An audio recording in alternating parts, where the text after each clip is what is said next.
Hey guys, welcome back to the channel. Today, I'm gonna be giving you guys my most controversial football opinions. 10 of my most controversial football opinions to be exact. We have 10 in this video. Usually, I react to your football hot takes. That is one of the fan favorite series on this channel. The longest running series on this channel is me reacting to your football hot takes. But today, we're doing the opposite. You guys get to react and give your opinion on my football hot takes. So I cannot wait to get into this, bro. I am so hyped. If you guys want to see a part 2 of this series, let me know in the comment section down below, and I'll be sure to get that out to you guys very soon. We have a PowerPoint today, so anytime we have a PowerPoint, you know it's going to be a good video. Obviously, like always, this PowerPoint was not plagiarized. As you can see right there, it was made by me, the haircut guy, because that's what I'm known for nowadays, is for getting a haircut that some people consider to be atrocious and other people kind of like. But again, we're kind of split 50-50 here, but I promise you guys, Prime Meet You will be back very soon. But yeah, man, this should be really fun. Let me know if you guys want to see a part 2 down below, and let me know your opinions on these hot takes. And without further ado, let's get into the video. My first controversial football opinion in this video is the following: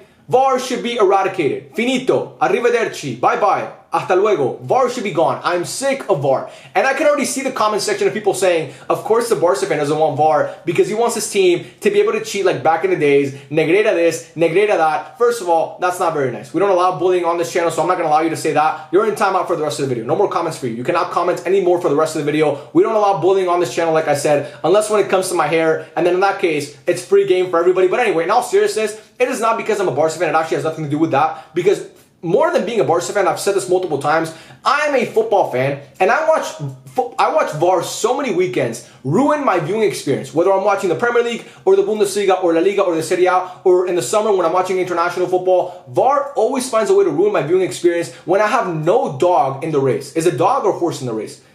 It makes more sense to say horse because dog racing is kind of weird. But anyway, when I have no animal in the race, let's just say kangaroos. When I have no kangaroos in the race, imagine kangaroos actually fucking racing like horses. That'd be actually, I would pay to watch that. But anyway, when I have no dog, when I have no rooting interest in any team, I still find myself being angry with VAR. Because it's such a, like, VAR was supposed to fix so many of the issues that we football fans have with refereeing. Because for the longest time, we felt like referees were never held accountable. But VAR has fixed nothing. It's actually made it worse. Because back in the day when it was just one referee, you can at least say, you know what, it's one person, it's a big pitch, there's a lot of action, he's allowed to make a mistake, he's a human being. And we'd be mad at the ref for a day and then we'd get over it. But now with VAR, there's no reason that these people should be making mistakes, but they still make mistakes. They still get the wrong call every single time. And they're in a room, like this picture shows, it's a fucking room full of computers with all these different angles. You're sitting there looking at the screen for 10 minutes, looking at the replay over and over in all these different angles, and you still get the call wrong. How does that even happen? How are you that stupid? So many times I watch handballs that are clearly handballs that don't get called. So many times I watch fouls in the box that should be penalties that are not called as penalties. So many times I watch offsides that are clearly offsides but don't get called. The most egregious example I can think of right now off the top of my head is Luis Diaz last year against Spurs away from home. He scores a goal when he's clearly onside. He's miles onside.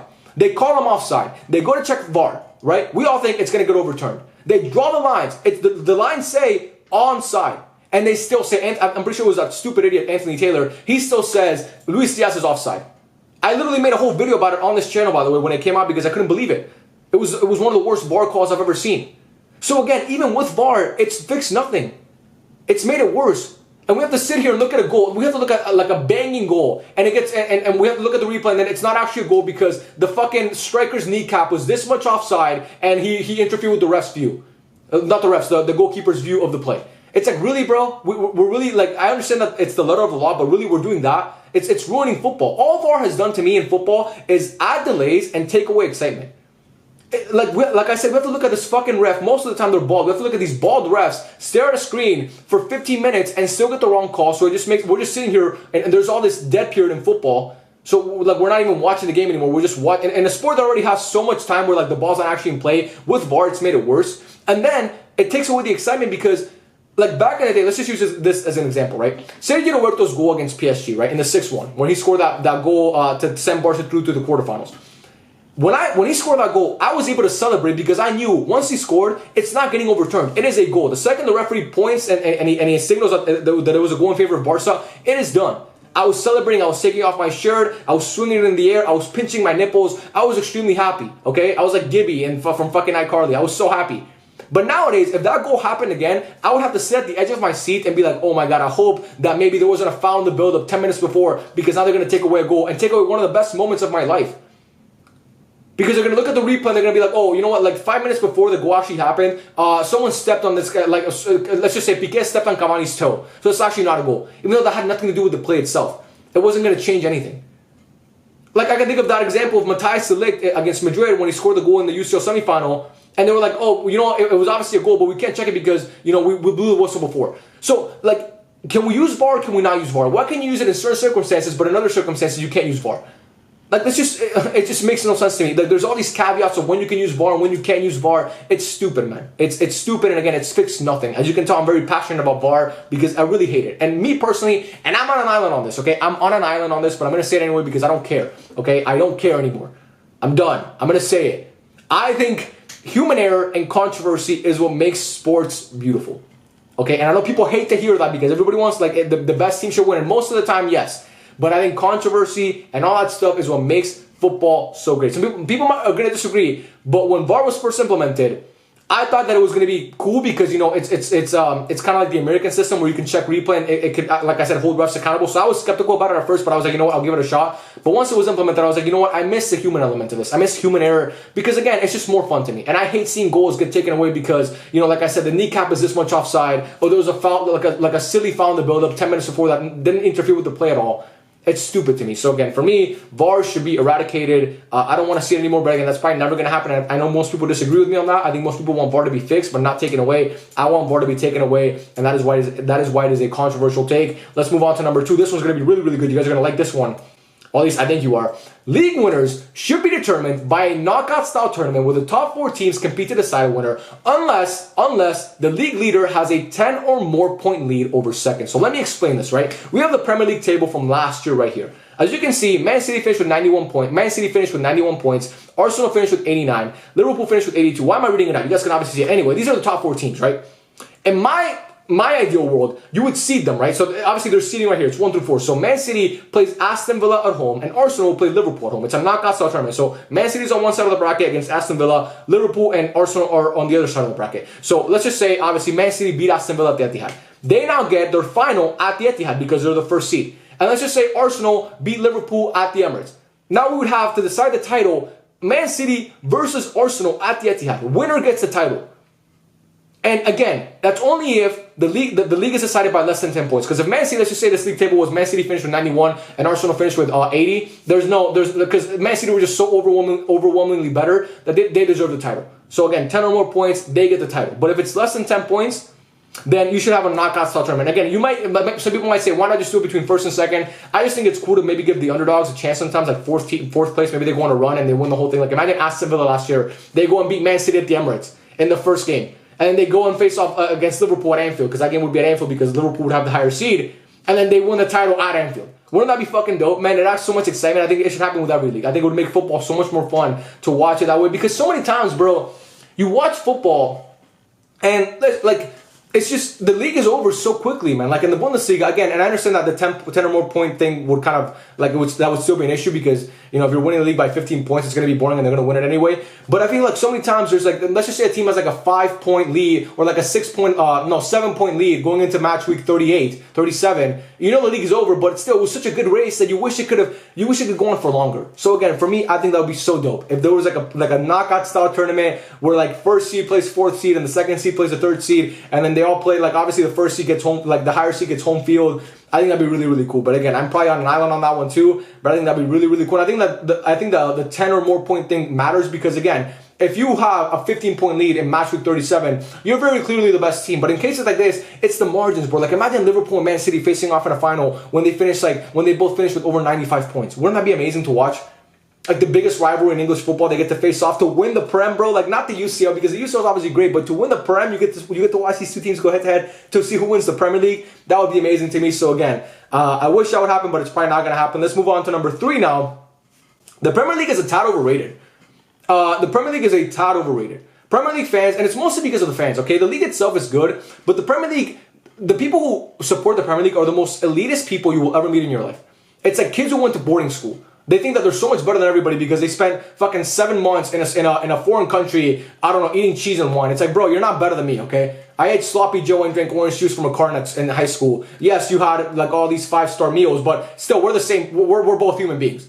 Like, it's the way that I look at Premier League fans. And like I said, it's a tad overrated because, again, the league itself, it's good, but these Premier League fans swear to God, they swear that you could drop any bottom, like any terrible team from the Prem. Let's just call it, I don't know, Ipswich or Luton Town last year. You could drop them in the Prem, in La Liga or in Serie A, and they finish top 10, they finish top 5. Because the Premier League has so much quality. It's a bunch of bullshit, and it shows that most of these people don't actually watch football. Because Premier League fans, most of them are not actual football fans. It's like an NFL fan. You just watch the NFL, or an NBA fan. You just watch the NBA. You don't watch basketball. Premier League fans are just Premier League fans. Okay, they don't actually watch any other leagues. And they consistently want to discredit the quality of all these other leagues. When the Premier League, when it comes to these tournaments like the Europa League, they barely ever perform. They barely ever perform. Okay, they barely ever perform. And I think in the past 4 Europa League finals, it's been one Premier League team, and I'm pretty sure that team. It was obviously who was it? Was it Man United? No, it was last year actually. I don't know, but anyway, like they don't really perform when it comes to those competitions. Like for me, and Man City win most of the time. It's basically a farmers league at this point.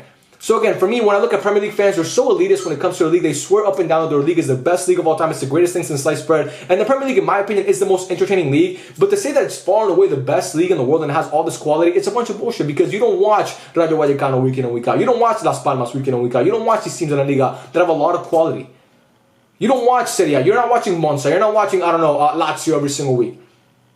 So for me, again, I wish that Premier League fans would expand the horizon a little bit more because they would understand that their league is great, but it's not this overwhelming great league that's so much better than every other league because football is filled with quality at every level, at every single level. So again, for me, the Premier League is a title overrated, and it shows because, again, like I said, when it comes to Europe and those competitions, and when a Premier League team plays a La Liga team, most of the time they lose. When a mid-table Premier League team is going to play a mid-table La Liga team, most of the time they're going to lose. Aston Villa lost to fucking Olympiacos last year in the conference league. Don't forget that. They lost to a Greek team. That happened. Okay, so let's not forget that. But anyway, I think the Premier League is a title overrated, and I wish their fans would expand their horizons a little bit more because if you look outside the Prem, there's a lot of beautiful football everywhere. But anyway, let's move on to the next one. Mo Salah is better than Ronaldinho all time. I know the nostalgia merchants are going to come at me for this one. It is a fact. Both of these guys are so similar in the sense that their careers kind of mirror each other in a way because they both started off at these smaller teams. Like Ronaldinho started at Grêmio and then he went to PSG and then he made his move to Barca. You know, Mohamed Salah, we know, went to Fiorentina, Chelsea, he went to Roma, and then he went to Liverpool. And both of those guys, once they got to those clubs, once Mohamed Salah got to Liverpool and once Ronaldinho got to Barcelona, they defined an era for that club. They kind of brought those clubs back to relevancy. I mean, Jurgen Klopp obviously helped with that, but they kind of brought those clubs back to relevancy with how good they were. Right? So they're kind of similar in that sense, right? And both of these guys were to me, they're both really, really fun to watch. I know Ronaldinho is one of the most aesthetically pleasing players of all time to a lot of people. I think Mohamed Salah, I love watching Mohamed Salah play. But to me, when I look at career, when I look at longevity, when I look at consistency, Mohamed Salah is just a better player than Ronaldinho. He just is, man. And I'm sorry because I know the nostalgia merchants are going to get mad at me. Watch the football, okay? Ronaldinho was amazing. He was amazing. He was one of the best, he was one of the most entertaining players the game has ever seen. And he was a fantastic player. He's one of the best players of all time. I'm not taking that away from him. I just think Mohamed Salah is better. They both actually were the best players on UCL winners. But Mohamed Salah has been the best player on a UCL winner and 2 other finalists. Ronaldinho never did that. Ronaldinho's peak was really, really long, was very short. And it just, it shines so bright, but then it just faded away so quickly. Mohamed Salah has been one of the best players in the world for the past 8 years, man. 8 years. He has 30 more UCL goals than Ronaldinho. Let that sink in for a second. 30 more goals in the UCL than Ronaldinho. Mohamed Salah. And I know for a fact, and I'm going to say something that people are going to say, oh my God, you're reaching. I know for a fact, if Ronaldinho was born in Bolivia, okay, let's not say Bolivia. Let's just say if Ronaldinho was born in, I don't know, Poland, this would not be a debate. This would not be a debate. If his name was Ronaldowski or something, this would not be a debate. It would not be a debate. I think what helps Ronaldinho is obviously the nostalgia and the flair and all that stuff. But I think if you look at it objectively, Mohamed Salah is just a better player to me. He's just a better player. I think he's a better playmaker. I think when it comes to dribbling, I'll give it to Ronaldinho, but it's slight. I think Mohamed Salah is a fantastic dribbler as well. I think Mohamed Salah is a better decision maker. Actually, no, because he struggles with that. I think Ronaldinho was a better decision, but they both kind of struggle with decision making. I just think as a footballer, actually, when I look at their total game, I think Mohamed Salah is more adaptable than Ronaldinho as well, and I think that matters a lot. And like I said, I think Mohamed Salah has been at the top of his game for so long. His peak was just, like, their peaks are comparable, but you could honestly argue Mo Salah had a higher peak because I think people disrespect Mo Salah so much. This guy has been one of the best players in the world for a long time. He could have won a Ballon d'Or. He definitely could have. So for me, again, this is going to be probably the most controversial one. People are going to flame me for this one, but I truly believe Mohamed Salah is better all time than Ronaldinho, and I think he's just a better player. But anyway, let's move on to the next one. CR7's 5 best seasons were all with Real Madrid. And people might think that's not controversial. It is. Because I think most Ronaldo fans think that his best season was 08 with United when he won the Ballon d'Or and won every single individual trophy you can win. I don't believe that whatsoever. I think Ronaldo's 5 best seasons were all Madrid. And again, Ronaldo won 5 Ballon d'Ors, and he only won 4. He won 4 with Madrid. But to me, his best seasons. I'm gonna give you guys Ronaldo's best seasons in my opinion in order. Actually, no. Let's just call it. I'm just gonna say seasons that I think are better than 08 United. I'm just gonna name them off the top of my head. 11-12, I think he was better. 12-13, he was fucking insane. 13-14, 17 UCL goals, he was amazing. 14-15, insane. 16-17, insane. Okay, he was insane in 16-17. You can even throw in 10-11, the first season with Jose. I think all those seasons are better than 08 Ronaldo. I honestly believe that. Now, the trophy cabinet might not be there, but as a player, I think he was just better. I think he was more of a complete player, and his game was just more developed than it was at United because he was obviously older. But again, people might look around and say, his best season was 08. No, it wasn't. It's not even in the top 5 in my opinion. It's not even in his top 5. I believe Ronaldo's best seasons were all with Madrid. All his 5 best seasons. Okay, it was going to come out, but now it didn't. Oh. There it is. Sorry, I had the burp. I'm sorry. That was gross, but I had the burp. But anyway, like I said, I think his 5 best seasons were all with Madrid. I thoroughly believe that. I think, again, Ronaldo at United was fantastic. There's a reason why he won all those awards, and he was so dominant. And he was obviously a record signing for Madrid at the time. But I think when I look at Ronaldo at Madrid, he was so overwhelming, so powerful. He just had a different aura, if you want to call. Actually, yeah, he had a different aura than what he had at United. And for me, he was just a better player overall. So that's my other take. CR7's 5 best seasons were all with Madrid. What is this at? I don't know what number we're at. But anyway, let's keep going because I'm having fun making this video, if you guys couldn't tell. Next one. Using the term tap-in merchant is a sign of low football IQ. If I'm talking to you about football and you say someone is a tap-in merchant, most notably this guy on my screen right now, I already know you have no football IQ. And look, I've used the term tap-in merchant before on TikTok because I like to troll on TikTok and I used to call Jude Bellingham a tap-in merchant. I don't actually mean that. I don't actually believe there's such thing as a tap-in merchant, because calling someone a tap-in merchant is just basically shitting on them for having good positioning and good awareness and being able to get rid of their marker or of the defender and score a goal. That's all a tap-in merchant is having good awareness and having good positioning. That's all it is. And if you watch Erling Haaland and you consider him just a tap-in merchant, you have no idea what you're talking about. It takes skill to be able to rush at a ball and close that distance and actually get a goal when the goalkeeper bobbles it a little bit or hits the post and it falls to you. Or you got to find the space in the box, that soft spot in the box, to receive the ball from your winger and obviously tap it in. So again, for me, when I hear the term tap-in merchant, especially when it comes to Haaland, it just proves that maybe you don't watch Haaland or you don't actually watch football, because a tap-in merchant it's a mean way of saying a very smart player who has good positioning. That's all it is. It's a smart player who has good positioning. There's no such thing as a tap-in merchant, because scoring goals is the hardest thing to do in football. Unless all your goals are like the goalkeeper's not in there and someone's just feeding you the ball, like they're squaring it to you, then that's different. But if there's a goalkeeper and there's defenders and you're in front of goal and you score and you just tap it in, like you just give it a light tap, that still requires skill. It still requires ability. And I think a lot of times football fans don't understand that. So that's why, to me, when I hear the term tap-in merchant, it is a sign of low IQ, of low football IQ. So if you're using that term, please stop, because people are going to look at you and say, "What the fuck are you talking about?" Okay, people are going to look at, I don't know who the people are, but maybe it's your friends in school. Maybe your friend Eric at school. You have a friend named Eric at school who makes fun of you for your football knowledge. Well, he's going to call you an idiot because if you use the term tap-in merchant. So again, don't use that, because Eric is going to get upset at you. I actually have a friend named Eric. I don't know if he's watching this video, but if you are Eric, shout out to you, man. You're the best. But anyway, moving on. This one's going to be controversial as well. The World Cup should be hosted by the winning nation of the previous tournament. Why is this a good idea? Number one, it completely eliminates corruption. If the winner of the World Cup is the one that hosts the next tournament, there is no need, we don't have to deal with all these corruption scandals anymore, with FIFA taking bribes to obviously host the World Cup in all these other countries. It takes away corruption. And second of all, I think it's a good gesture. If you win the World Cup, you should be able to take that trophy back to your country and host the very next World Cup. So, for example, France would have hosted the World Cup in Qatar. That was held in Qatar. Argentina would be hosting the next World Cup. And maybe the 4 years is enough planning for a lot of these nations, but most of the time these nations that win the World Cup are big nations and that already have a football infrastructure. I think France could have prepared for a World Cup in 4 years. I think Argentina can prepare for a World Cup in 4 years. So again, for me, I think the World Cup should be hosted by the winner of the previous tournament every single time. So in 2002, it would have been Brazil. In 2006, who would have hosted it? It would have been Italy. In 2010, obviously, Italy would have hosted it in 2010. as opposed to South Africa or Qatar or all these other nations. This is one that I actually really like because, again, number one, it completely takes away corruption, the element of corruption, and these FIFA officials taking bribes. And number two, I think it's a good gesture for the winning team to bring that trophy back and be able to say, you know, we won the World Cup and now we get to host it in our country. Our next controversial opinion. 1819 Van Dijk rivals any season by a player not named Messi or CR7 this century. Yes, you heard that correctly.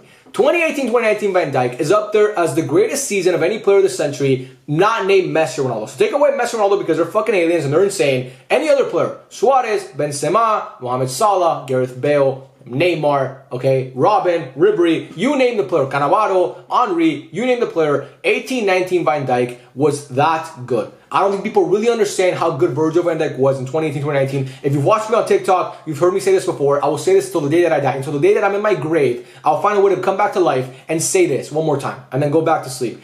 Van Dijk in 18-19 is the greatest single season a center back has ever had, and it's really not even close. This man finished 5 or 6 points off winning a Ballon d'Or from prime Messi. He won a whole UCL campaign. To this day, the only defender in the history of football to go a whole UCL campaign without getting dribbled past.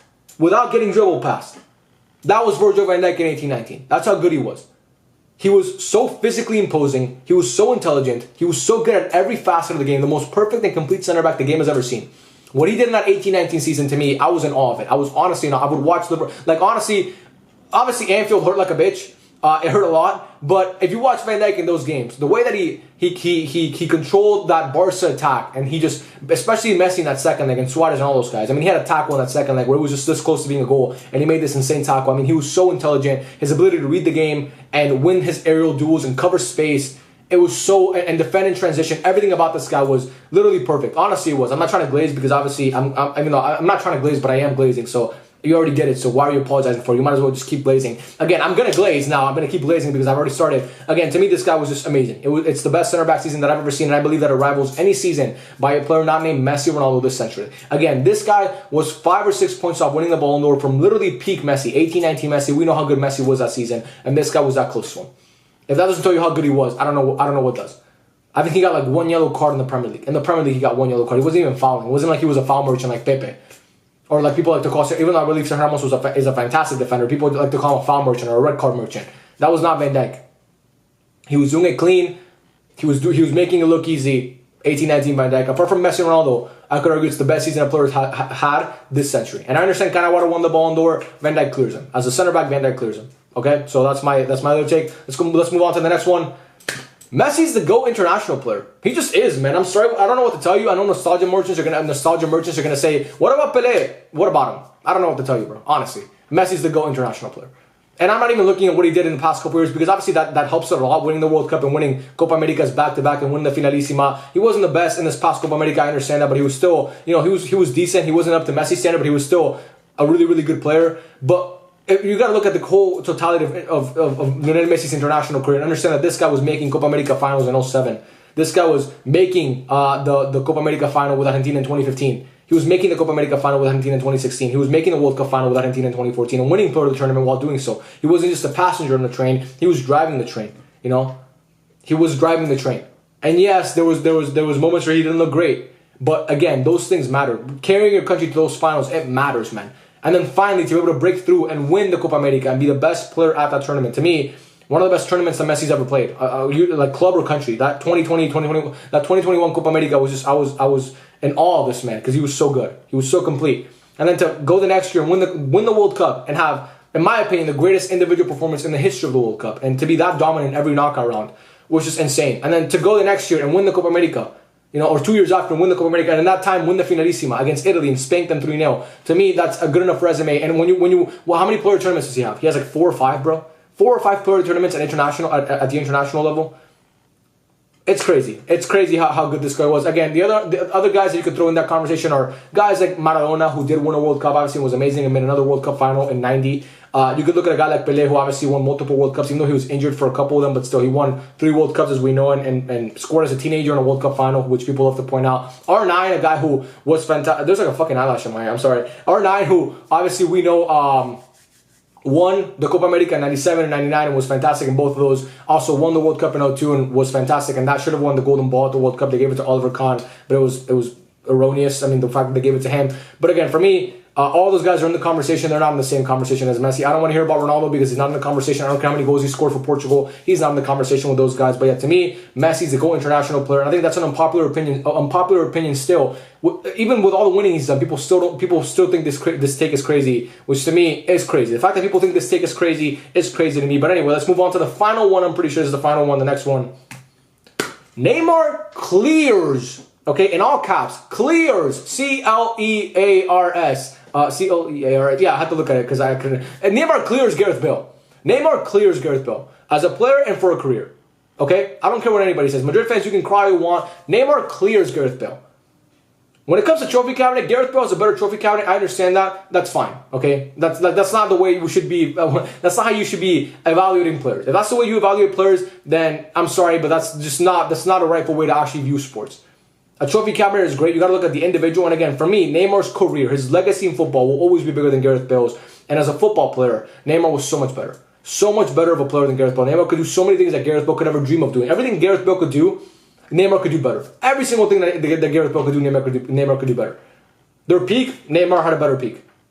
Longevity, honestly, it's comparable. People think that Gareth Bale was good for all this time. Gareth Bale was really, really good at Spurs. He was obviously a phenom at Spurs. Then his best season at Madrid was his first season, and every season after that, he kind of tailed off. He really just did. Go look at his numbers. Every season after that at Madrid, he was not great. Because obviously he fell out of favor with Zidane. And then after that, what did Gareth Bale do with the final years of his career? I mean, people, like, the most notable thing he did was hold up that fucking flag that said Wales Golf Madrid. That's basically it. Other than that, he did nothing. And Neymar, when he was at Barca, he was amazing for every year he was there. I mean, he was literally fantastic every single season he was there. If you want to go back and look at Santos, how good he was there. Even though I know people don't really value South American football, but still, at Santos, he was amazing. If you want to look at what he did at PSG and his time there, up until 2 years back, was still in the conversation for best player in the world. He just was. You can go look it up. I don't know where you're going to look it up, but look it up. So to me, yeah, that's the last thing. And I think most people think that Neymar is better than Gareth Bale, but I don't think people think he clears him. I think Neymar is clear of Gareth Bale. I don't even think it should be a debate. These guys do not sit at the same table. Neymar sits at a separate table. Neymar sits at a table with some of the greatest players of all time. Gareth Bale is a great player, was a great talent, had a really, really high peak, but he's not at that table. Gareth Bale can sit with Robin and Ribery. Okay, Neymar sits with Messi and Ronaldo. Actually, no one sits with those guys, but Neymar sits with the next guys after that. He sits with those guys 100%. If you deny that, then I'm sorry, but leave it in the comment section, I guess. But yeah, that, guys, is the end of the video. I love making this video. I hope you guys enjoyed it as well. If you guys want to see a part 2, then let me know in the comment section down below. And yeah, man, I love every single one of you, and I'll catch you guys on the next one. Peace out.